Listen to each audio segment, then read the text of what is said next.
everybody. So for today, what I want to talk to you about in writing is writing a lead in a persuasive piece of writing. So we're working on reviews, right? Book reviews. We've been working on reviewing one of the Trickster Tales.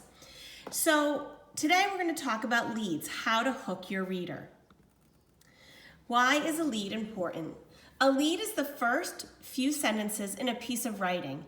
It is a writer's chance to make a good first impression. So it's important for a lead to be interesting and hook the reader. You want the reader to be like, geez, I wonder if this book is really worth reading.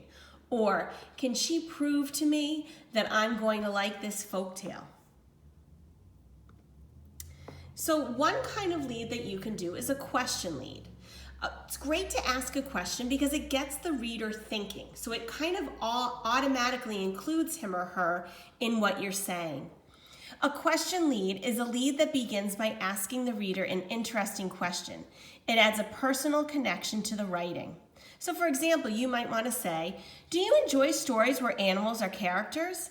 If so, then you should read The Turtle and the Monkey by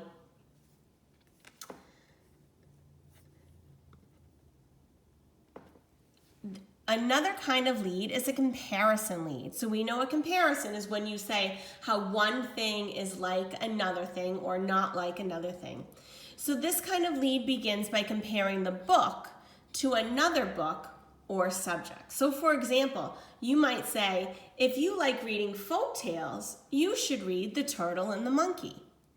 Or, if you like reading The Empty Pot, then you will also like The Turtle and the Monkey.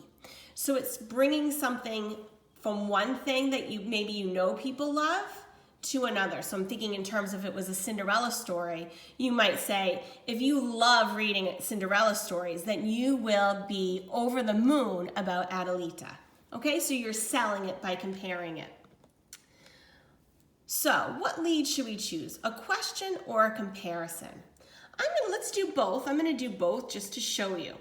So the first one I'm going to do is, I'm going to do a question lead. So I'm going to say, do you like stories that teach a valuable lesson? If yes, you should read,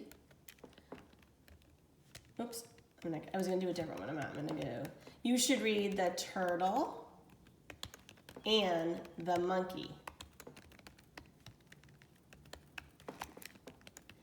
Wait until you hear the valuable lesson at the end.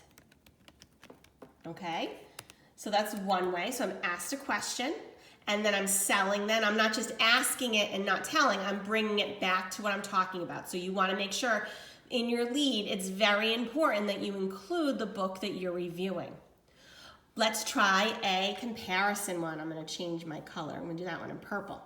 So I'm going to choose another book that we read, which was Zomo the Rabbit. So I'm going to say, if you liked reading Zomo the Rabbit, you will be head over heels for The Turtle and the Monkey. It is another great folktale.